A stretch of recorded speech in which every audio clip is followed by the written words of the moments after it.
Et finalement, Stanislas Godon, j'ai pas voulu vous faire attendre parce que j'imagine que vous allez être très sollicité ces prochaines heures après ce refus d'obtempérer aux conséquences dramatiques, puisque vous aviez un policier grièvement blessé. Et vous avez eu raison de me dire qu'il faut arrêter de parler des refus d'obtempérer quand volontairement on vient percuter un policier. C'est pas un acte délictuel, mais c'est un acte criminel.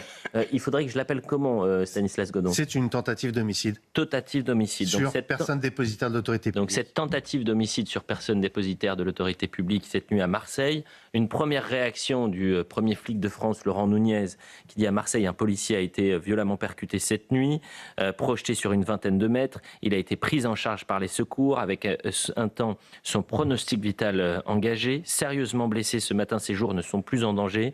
J'adresse mon total soutien aux policiers, à ses collègues, à ses proches face à ce nouvel acte criminel très grave.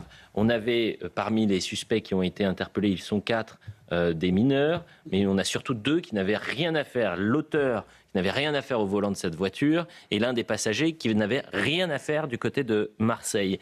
Et cette incompréhension de la réponse pénale et de la justice, on la retrouve également dans beaucoup de cas, notamment à Villeurbanne, et c'est pour ça que vous êtes resté un peu avec nous, Stanislas Godon. 3 policiers nationaux ont été blessés, dont un grièvement lors d'une agression à l'intérieur d'un commissariat. Ça s'est passé le 14 juillet. L'agresseur, âgé de 19 ans, a été condamné à 16 mois de prison de 8 mois ferme, exécuté sous bracelet électronique. Une décision qui a été dénoncée par votre syndicat. Vous avez 45 jours d'ITT pour le policier, pas 1 minute de prison pour ce délinquant. Mathieu Devez.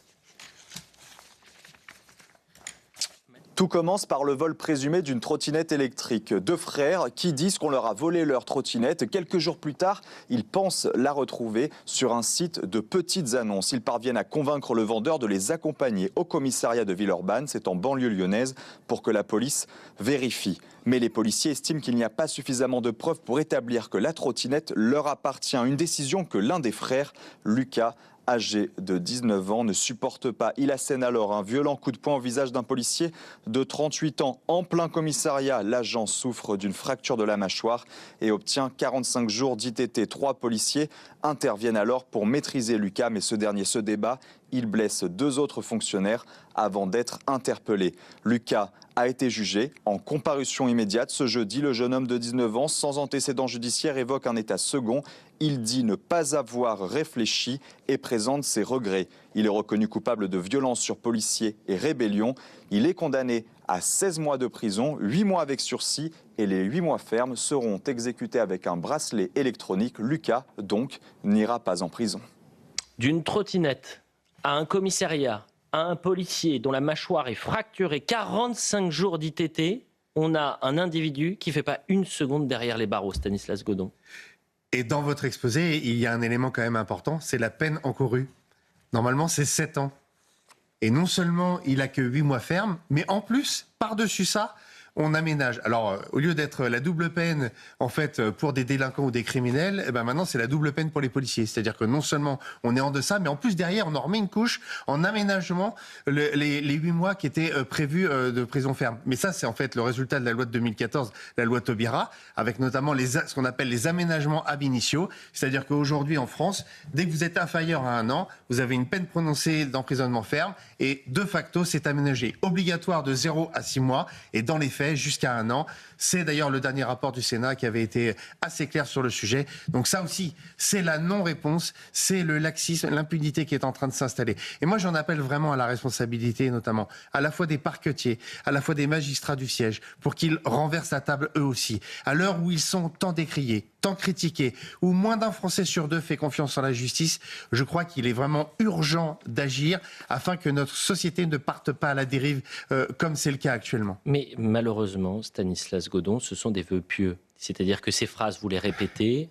Alors ce matin, peut-être que ça aurait pu changer, et c'est dramatique de le dire ainsi, si à Marseille, la finalité aurait été encore plus lourde pour le policier. C'est-à-dire qu'il faut un drame absolu pour que les politiques aient le courage de réagir et pour qu'il y ait une prise de conscience des plus hautes institutions et notamment des institutions judiciaires. Rappelez-vous Éric Masson. Donc c'est insupportable. Mais je vais même vous dire, quand il y a un drame, les choses n'avancent pas suffisamment rapidement. Bien sûr. Harmonie Comines, le gendarme Comines, qu'est-ce qui a changé entre la mort de gendarme Comines, c'était il y a 2 ans déjà, et aujourd'hui, pour les policiers ou les gendarmes sur le terrain. Qu'est-ce qui a changé dans la réponse judiciaire ? Pas grand-chose, malheureusement. Stanislas Godon, un grand merci. Est-ce que vous souhaitez rester un peu avec nous, puisqu'on va parler dans un instant de la perpétuité réelle pour les violeurs en série, oui. Et c'est une question aussi judiciaire qui est très, très importante. Donc restez avec nous. Là aussi, ce qui se passe à l'Assemblée est essentiel aujourd'hui, puisque on va voter un grand projet de loi sur la protection de nos enfants. Pourquoi il y a ce grand projet de loi ? Parce que vous avez coup sur coup des drames absolus qui ont mis en avant et la faillite sécuritaire et la faillite judiciaire pour protéger nos enfants. Il y a eu évidemment le drame de la petite Liana et on est en plein scandale et on ne connaît pas encore tous les contours du périscolaire. D'accord ? Les députés de gauche, la semaine dernière, des députés de gauche, ont dit non ce vendredi à la perpétuité pour les viols en série, les violeurs en série sur les mineurs de moins de 15 ans. Alors, ce que je disais, c'est qu'au moins, ils ont le courage de leurs idées. C'est-à-dire que c'est en transparence, c'est dans l'Assemblée nationale. Tous les noms sont là, les députés sont là. Mais qu'ils aient le courage de venir sur un plateau pour débattre, pour échanger, pour qu'on comprenne comment, dans leur esprit, un violeur de bébé, pour reprendre l'expression d'Éric Coquerel, disent non à la perpétuité pour les violeurs en série. Et c'est tous les députés de la France Insoumise qui étaient présents. Ils étaient 24 vendredi dernier. Ils étaient 8 chez Écologie Les Verts. Ils étaient 2 dans la gauche dite démocrate et républicaine et 7 chez les socialistes et apparentés. Voyez le sujet de Félix Perrola. Ils sont 41 députés de gauche à avoir voté contre. 41 qui ont supprimé l'article qui voulait instaurer une peine de perpétuité en cas de viol en série sur mineurs de moins de 15 ans. Les responsables sont les 24 députés insoumis présents dans l'hémicycle, 8 députés écologistes et sociales, 2 députés gauche démocrates et républicaines et 7 socialistes et apparentés. Dans le détail, des ténors de LFI comme Éric Coquerel, Mathilde Panot, Antoine Léaumont ou encore Manuel Bompard ont voté contre. Dans le groupe écologiste et social, c'est notamment Léa Balagiel-Mariki qui s'est opposée à l'article. Chez les socialistes, Jérôme Guedj, candidat à l'élection présidentielle, a voté contre. Stéphane Peu, président du groupe gauche démocrate et républicaine à l'Assemblée nationale, a également voté contre. Par cette mobilisation de la gauche contre le texte, il a été rejeté à 4 voix près. La ministre Aurore Bergé a demandé un nouveau vote sur l'article aujourd'hui, avant celui sur l'ensemble du texte. Vous avez entendu le sujet de Valentin Polidori. Je me tourne vers l'ancien président de l'Assemblée nationale, ancien député, ancien ministre, François de Rugy. Vous auriez voté contre cette perpétuité pour les violeurs en série ? Non, moi j'ai toujours été pour la fermeté judiciaire, donc évidemment que je pense que sur ces sujets-là, il faut se donner les moyens législatifs, parce que c'est vrai qu'il y a des décisions de justice qu'on ne comprend pas, mais il y a aussi les lois. Et soit les magistrats n'appliquent pas les lois ou les appliquent de façon trop légère, et à ce moment-là, il peut y avoir un débat sur des décisions de justice, soit c'est la loi qu'il faut changer. Et dans beaucoup de domaines, c'est souvent la loi qu'il faut changer, et notamment sur la protection de l'enfance. Parce qu'en fait, qu'est-ce que toutes ces affaires ont révélé ? Que ce soit en effet ce drame de la petite Liana qui est morte, mais ce drame aurait pu être évité si la chaîne policière et judiciaire avait bien fonctionné, si les alertes qui étaient arrivées déjà il y a très longtemps avaient été suivies des faits. Mais on le sait, il y a aussi des dysfonctionnements dans l'aide sociale à l'enfance, il y a des dysfonctionnements dans le périscolaire, ça a été le cas à Paris, il y a sans doute malheureusement des cas ailleurs, peut-être dans des colonies de vacances, on n'est pas là pour faire peur aux parents qui envoient leurs enfants en colonies de vacances cet été, mais on sait que ce sont des réalités. Et face à cela, pendant trop longtemps, on a minimisé. Pendant trop longtemps, on a dit « Bon, mais la parole de l'enfant, mais est-ce que l'enfant dit bien la vérité ? Est-ce qu'il n'est pas manipulé par d'autres adultes ? Est-ce qu'il n'invente pas ? Est-ce qu'il affabule pas ?»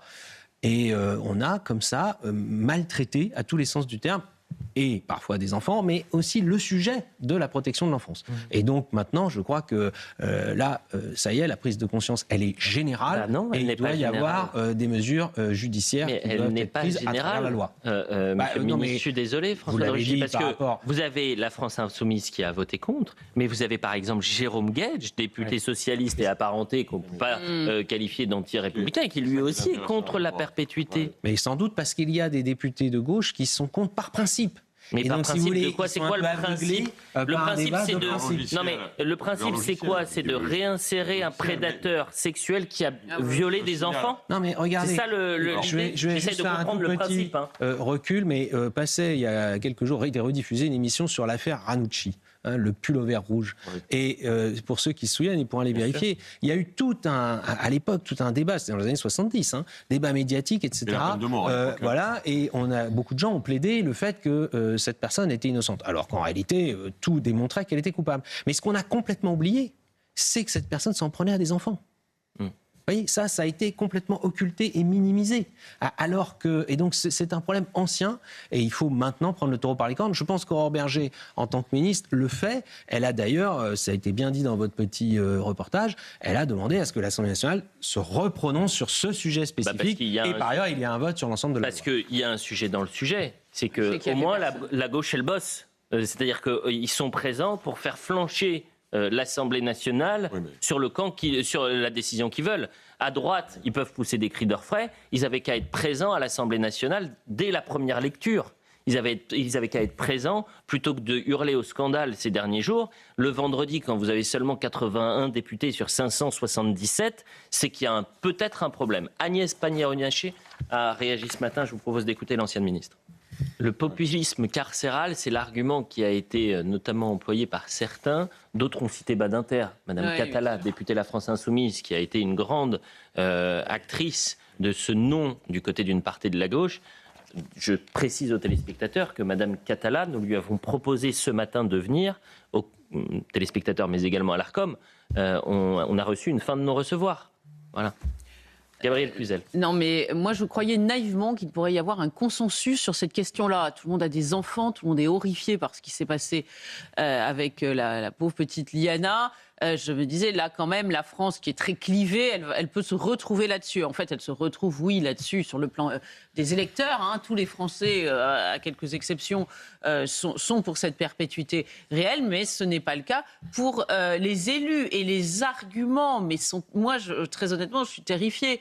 Éric Coquerel qui dit un violeur récidiviste de bébé, puisque c'est l'exemple qu'il utilise, enfin un violeur en série, eh bien n'est pas forcément incurable. Vous voyez, tout le problème est dans le pas forcément. Ce sont des gens qui ont poussé le principe de précaution dans la Constitution, etc., pour l'écologie. Mais en revanche, le doute, il faut qu'il bénéficie aux violeurs. Et bien, pardon de penser qu'il faut un principe de précaution pour nos enfants et les garder, évidemment, à perpétuité sous clé. On nous dit, oui, ça n'empêche pas la récidive, la prison. Bah, pardon, je vous explique, s'ils sont à l'ombre, là, s'ils sont à l'écart de nos enfants, il n'y aura pas de récidive. C'est mécanique.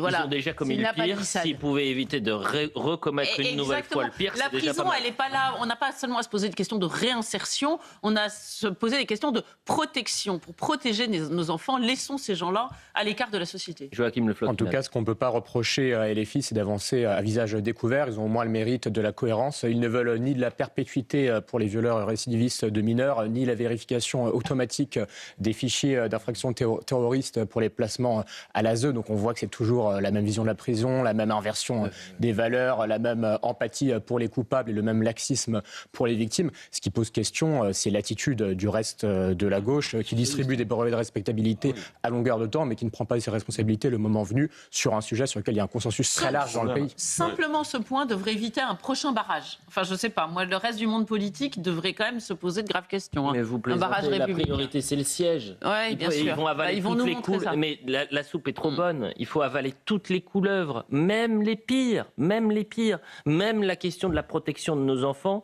cette question-là, elle sera oubliée l'année prochaine quand le plus grand danger s'appellera la peste brune et qu'il faudra s'allier face à la peste brune. Laurence Jambu est avec nous. Laurence Brunet-Jambu, merci d'être en direct avec nous. Vous êtes la mère adoptive de Karine. En mai dernier, le violeur de votre fille a été libéré au bout de 8 ans de prison, profitant du principe de confusion des peines. Et vous vous battez justement pour que cette idée de la confusion des peines soit désormais abrogée par les députés. J'essaye de rapidement expliquer ce que c'est la confusion des peines. C'est quand vous avez 2 peines en droit français qui ont été prononcées, elles ne se cumulent pas. On va chercher, au principe de la confusion des peines, la peine la plus lourde. Voilà. Le violeur de votre fille avait déjà été condamné précédemment, ce pourquoi il n'a fait, au titre de la confusion des peines, que 8 ans de prison pour l'horreur qu'il a commise sur votre fille à l'époque. On est dans les années 2000, et pendant 2 ans, il va la violer régulièrement, à tel point que 20 ans plus tard, votre fille garde des séquelles. Vous serez cet après-midi à l'Assemblée nationale, Laurence. Pourquoi ?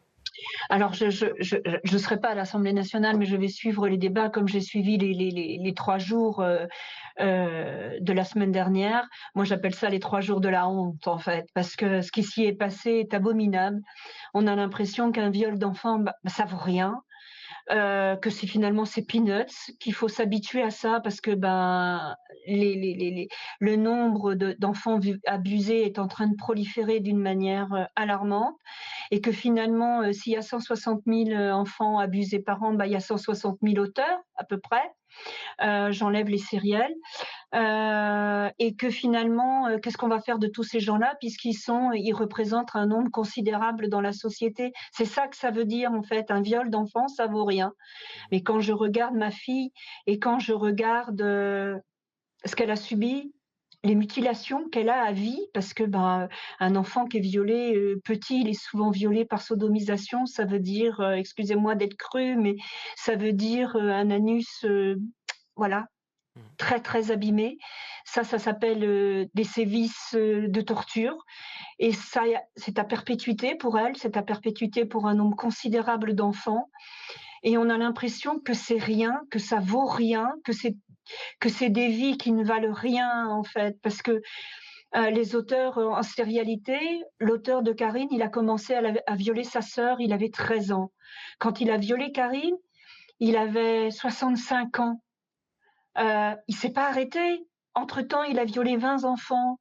Donc, ce que dit Éric Coquerel, c'est une honte, parce que ces auteurs-là, ils s'arrêtent jamais, jamais. Ils commencent tout jeunes, ils vont jusqu'à la fin, continuer à violer. Le seul moment où la société est tranquille, c'est quand ils sont derrière les barreaux. C'est le seul moment où la société est protégée.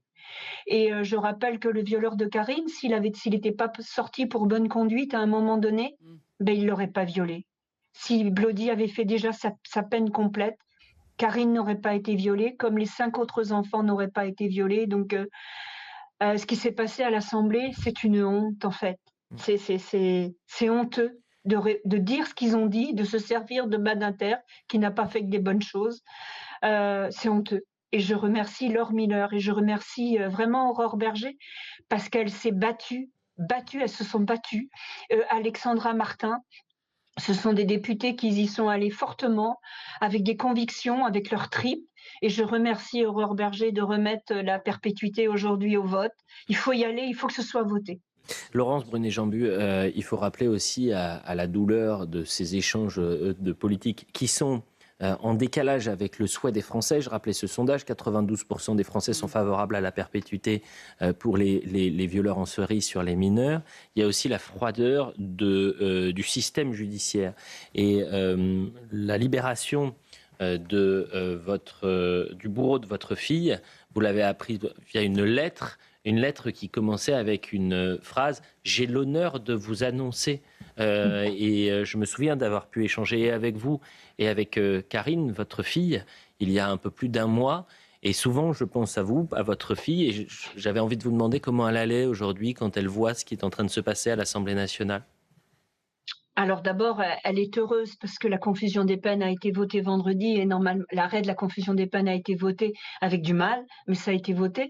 Donc déjà, elle est heureuse parce que quelque part, elle a porté une loi qui va changer les choses pour les autres victimes. Comme elle le dit, pour moi, c'est trop tard, mais ça va changer pour toutes les autres. Quand on est dans un combat, on n'est pas forcément pour nous, on est aussi pour porter un regard sur les autres victimes qui arrivent derrière, pour toutes les victimes de l'Euscoirnec qui vont en bénéficier. Et c'est une chance pour elles et pour bien d'autres. Hein, voilà. Et comment vous dire ? Elle est résiliente, elle apprend à faire avec. Aujourd'hui, elle a envie de s'investir dans parler pour les autres. C'est vraiment quelque chose. Vous lui avez permis de dire des choses, vous l'avez accueillie sur les plateaux de télé et je pense qu'elle a trouvé aussi sa place. Il faut raconter, il faut dire, il faut se battre parce que je pense que c'est nous qui devons changer les choses, nous les victimes. Et quand Madame Catala a dit à l'Assemblée, aucune victime, aucune association ne revendique la perpétuité, c'est une menteuse. D'abord, elle n'a pas à parler pour moi. Elle n'a pas à parler au nom de Karine. Elle n'a pas parlé au nom des victimes. Personne n'a le droit de parler pour nous. Personne. Et surtout pas Madame Catala. Donc, personne n'a le droit de parler pour nous. Et oui, je revendique la perpétuité. Karine la demande. Des centaines de victimes la demandent. Il faut arrêter de nous instrumentaliser. En fait, on n'a pas le droit de parler en notre nom. D'abord, dire que les victimes ne revendiquent pas la perpétuité, mais où elle va? Comment est-ce qu'elle peut dire ça? Bien sûr qu'on la revendique. Mais vous savez, Laurence, j'ai pensé justement ce matin à inviter Madame Catala parce que je crois au débat, à l'échange, justement à l'échange des idées qui sont parfois opposées, mais toujours dans le respect. Madame Catala a refusé de venir sur ce plateau et j'imaginais que Madame Catala pouvait échanger avec vous sur ce sujet. Je vous remercie, Laurence, Je vous en prie. d'avoir pris la parole et je vous remercie pour votre combat.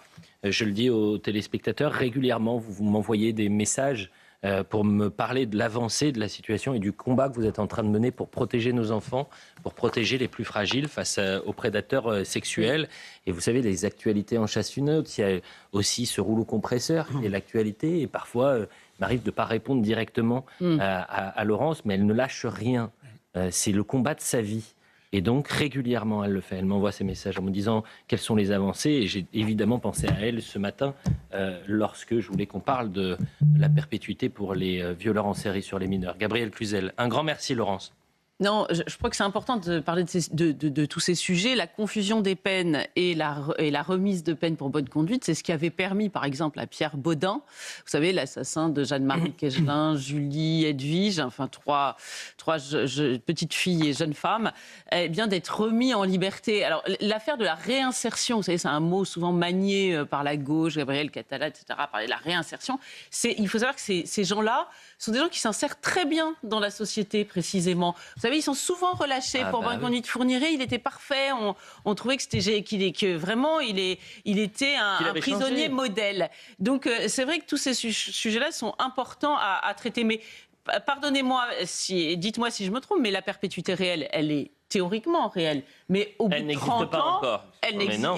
On peut demander une remise de peine. Oui. Je parlais de Pierre Baudin, il l'a demandé, elle lui a été refusée, mais néanmoins, il l'a demandé. Et pourtant, quand on sait ce qu'il a fait, il a des enfants mutilés, enfin, ça a été l'horreur. C'est-à-dire que vous avez les pires criminels, même les terroristes, par exemple. Oui. Salah Abdeslam, il a été condamné à la réclusion criminelle à perpétuité incompressible, mais cette perpétuité ne veut pas dire qu'à un moment, c'est je crois 30 ans de réclusion, il ne peut pas faire une demande qui ensuite est auditionnée en quelque sorte, vue par les magistrats. Exactement. Et ce seront aux magistrats de décider. Stanislas Godon, en un mot avant de donner l'émission sur Europe 1 à Anissa Dadi. Juste rappeler que l'étendue, notamment des viols et tentatives de viol, j'ai regardé les chiffres depuis 2016, c'est plus de 155%, notamment avec les mineurs victimes.